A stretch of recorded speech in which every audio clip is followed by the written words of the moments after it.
Hey everyone, John Griffith here. Today we're going to be talking about how do you find a great site manager. And I think that most of you know, especially those of you that are already in the business, is that the person that you have there on the ground managing your facility can make or break your entire business. And so it's super important to make sure that you have the right person. And so I'm going to give you some tips about how I find great people to manage a facility. I'll tell you what platforms I look at for recruiting. I'll talk about some things that have worked, have not worked. And then we're going to look at an actual ad. I have an ad right here. We'll look at it a little later in the video of something that's posted that we're getting requests for right now. And we'll look at some of the content of the ad to actually kind of go right in line with what we think makes a great employee. So stay tuned and we'll get right into it. Okay, so first off, what's considered great? What do I mean by that? I think a lot of my thinking about this comes from the book actually called Good to Great by Jim Collins. Fantastic book for anyone. But he talked about this aspect of having the right person in the right seat. In the self-storage world, typically for most properties, there's only one seat, and that's typically the site manager position. So if you have the right person, but they're not in the right seat, well, there's not really anywhere else for them to go. So we want to have focus on having the right person and the right seat. And so interestingly enough, though, in Good to Great, Jim Collins, it was a little foggy about what does that really mean, practically speaking, though. This concept was further fleshed out in a book called Traction, How to Get a Grip on Your Business. That book is by Gino Wickman. Highly recommend that book. A lot of what I'm telling you is the stuff that I've taken out of this book and applied in my own business.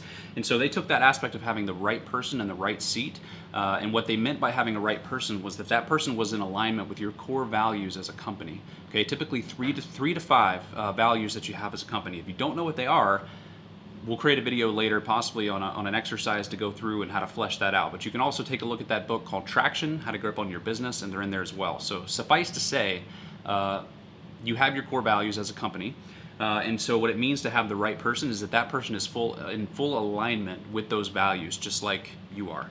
And so there's another aspect to this called GWC. It's an acronym, GWC. It means get it, want it, capacity. And so what that means is that's the right seat part of it. So the right person is someone that has the same values as you do, but depending on what position they're in the company, it depends a lot on get it, want it, and capacity to do it, and the fact that their unique abilities are in line specifically with the role that you have in mind. So we'll talk about that here in a minute, and I'll actually show you how that's actually in our ad as well. So that's what we expect. That's what we look at. So we consider, again, to reiterate, somebody who is in alignment with our core values as a company, and they have the get it, want it, and capacity. Now, what does that mean? Get it. Get it means that they understand it. They know how the job comes together. They know all of the things that are required. It's explicit. Right up front, everybody's on the same page. They know what it means to be successful in that role. It's clear. And so they get it, right? They understand it. They know the rhythm of the business. They know how it all comes together. Super important. So then want it. This is a big part of it. They have to really want it. They have to be passionate and really want that position based on fair compensation. They have to feel like they have a good deal. They really want this. I can't tell you how many people I interview that they're smart, obviously talented, but you just can't get the feeling that they want it, that they really want it. You'll hear comments like, well, does this sound like something you want, or does this sound like something you're passionate about or you would love doing? And they'll say, well, yeah, if the money's right. I'm like, we understand the money's important and that we want people to be properly compensated, but we want people who are looking at the work. There's an element there where the work is the reward also, in addition to the compensation. And so they have to want it, okay? So the next thing is capacity. They have to have the capacity to do it. So if it requires a certain skill set, they need to have that skill set. If it requires having a vehicle to travel to the property every day, they need to have a vehicle. If it requires, lifting 40 pounds or being able to clean out units or lifting, if it requires some physical aspect, they have to be able to do that. And so if it requires 25 hours a week and they say, well, I've only got 4, well, you don't have the capacity in some form or fashion. So all three of those things are important. Get it, want it, and capacity to do it, which puts them in that right seat category.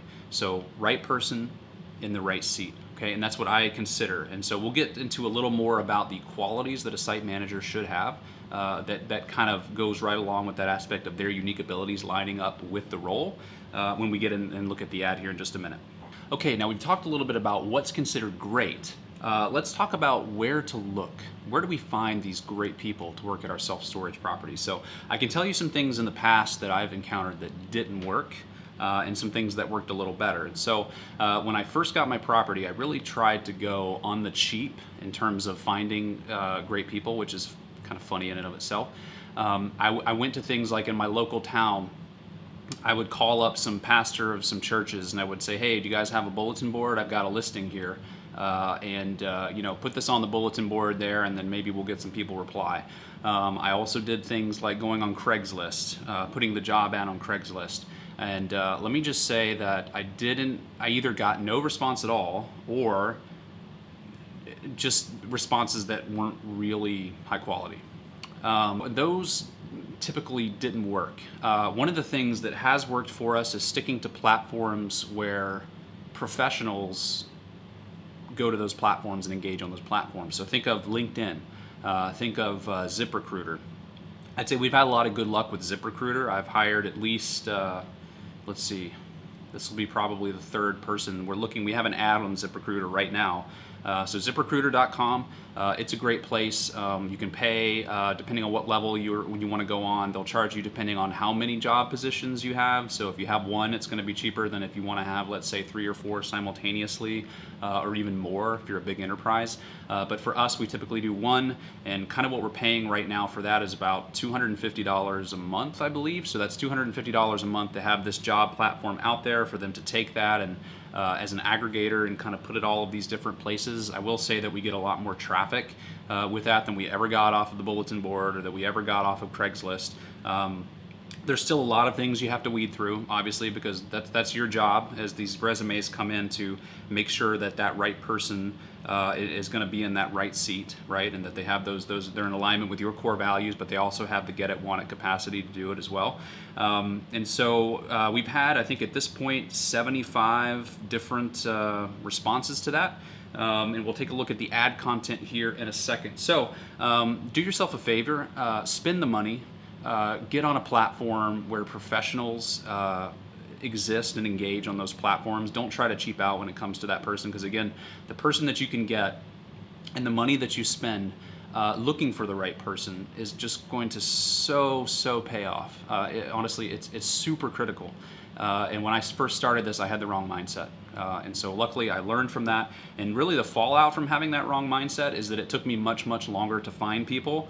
And so I would have people, because of the nature of the smaller properties that I would have, they would usually be part-time, always, just about. And then if they were offered full-time somewhere else, a lot of times they would have to go to that full-time position, or they would want to, and I totally understand. So because I was using these inferior methods to restaff my properties, what that typically ended up was me working them on Saturday. And that's not that fun. I much more enjoy working on the business and working on the processes and the branding and expanding and all those kinds of things. I recognize the value of being behind the counter and that you have to do it. And sometimes if nobody's there, well, you're up to bat. There's no one else.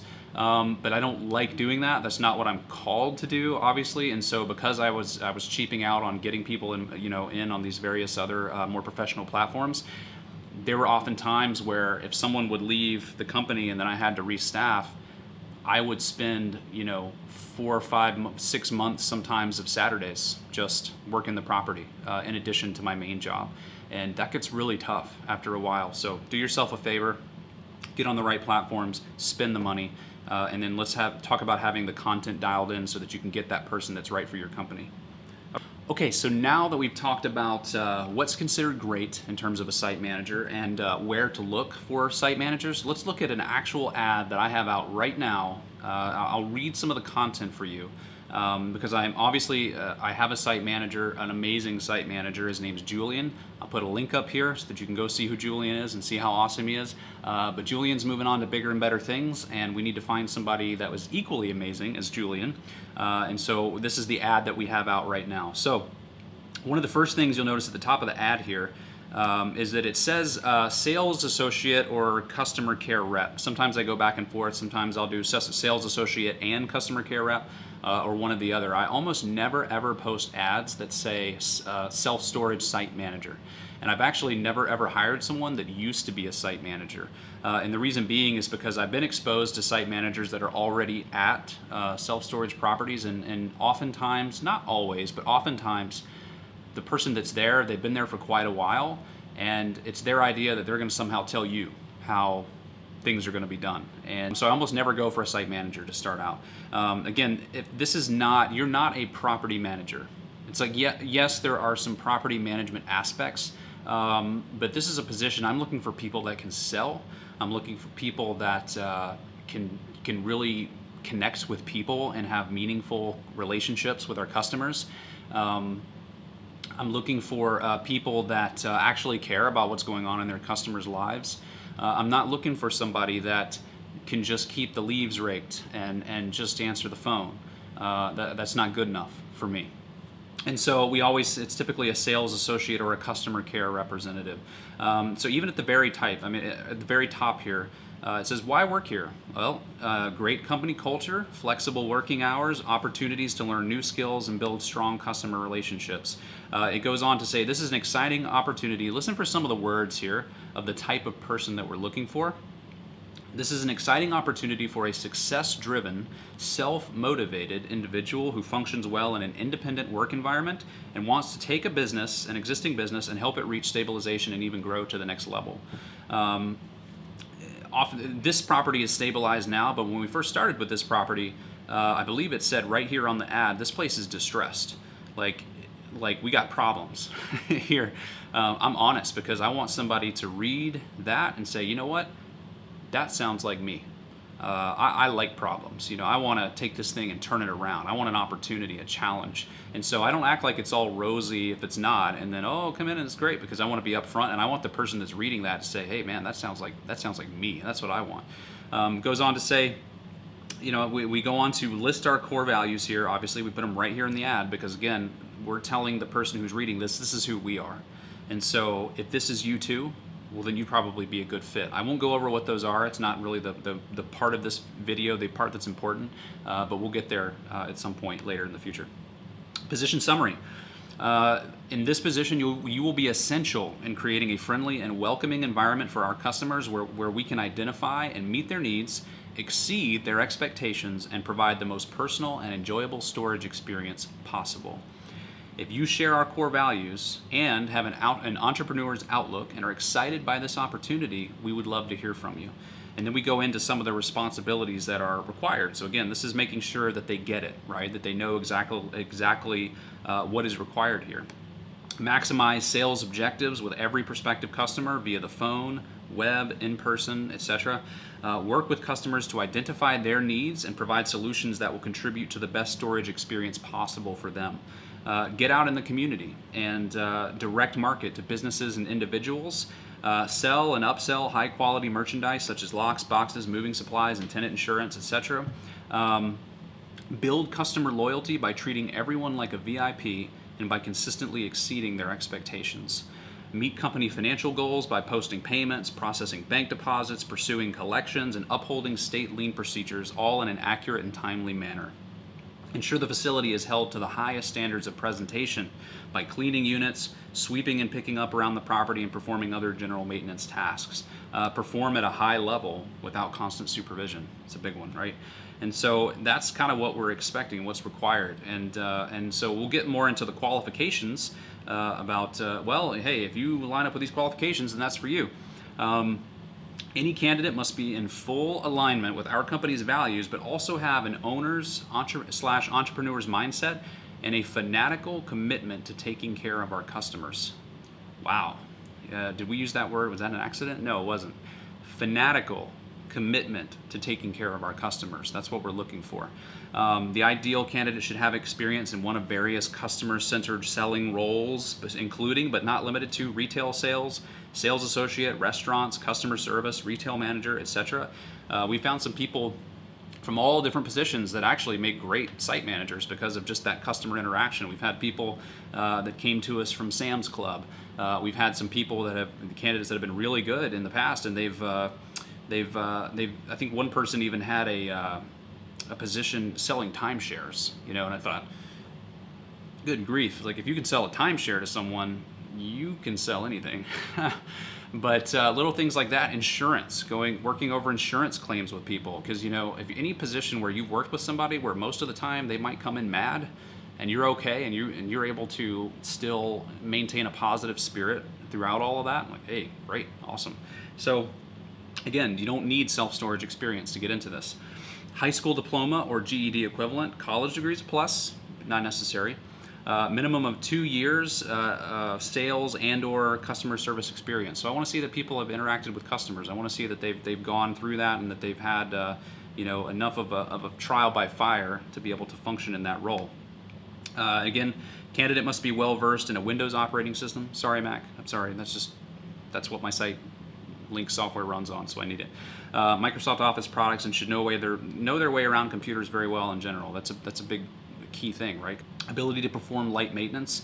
Again, I'm not out there expecting they'll be up on a ladder fixing the roof, but there are some of those things, little light maintenance type things that have to be done. No prior self-storage experience required. Okay, so another qualification here that's super important I didn't want to gloss over. It says the ideal candidate absolutely loves working with people and derives energy and fulfillment from customer interaction. Wow, so that's actually saying interacting with people actually gives you energy, actually pumps you up. For me, it kind of drains me. For me, I can do it, and I understand the importance of it, and I can have a great customer experience with someone, and they'll go out the door not thinking anything different. Oh, that was great. But then my battery is like on empty. But I'm looking for people who just love that interaction so much that it just feeds them. And I'm not looking for folks who having to deal with people all day is just going to drain their batteries and leave them hating life at the end of the day, right? That's just not what this position entails. Again, great company culture, flexible working hours, competitive pay and benefits, opportunity to contribute and implement creative marketing ideas, opportunity to get out of the office and market directly to businesses and individuals in the community. And so we want people to look at this and be excited about having flexibility in their schedule. I've told you in a previous video a lot of times that we don't have set office hours, and so I'll put a link to that video to talk a little bit more about the schedule that our site manager gets to enjoy to perform their duties, and so I'll link to that, but we won't get into it right now. So anyway, what's considered great? Well, it's someone who is in alignment with our core values and someone who gets it, who wants it, and they have the capacity to do it. And ultimately, their unique abilities line up with that role as we've called out right here in the job ad. So that's great. Where to look? Again, stick to professional platforms. Things like, think LinkedIn, think ZipRecruiter, Craigslist, I mean, maybe. I'm not saying you could never find anything there. I'm just telling you my personal experience. It just didn't seem to work. It took way too long. And I spent way too long having to run the property instead of getting back to what I like doing, which is the investment part. And then we took a look at this ad here. Again, let me know what you think makes a great site manager for a self-storage property, and let me know if your experiences have been similar or different from mine. Tell me what's worked for you. What type of previous places do people come from that you find really kind of sets them up for success in this role? And then please ask me any other questions in the comment section. I hope this has been beneficial, and I hope it just gives you a little insight and just to some of that, nitty gritty, just day to day, kind of, business owner stuff that you have to do when you own one of these properties. So God bless. Thanks, everybody.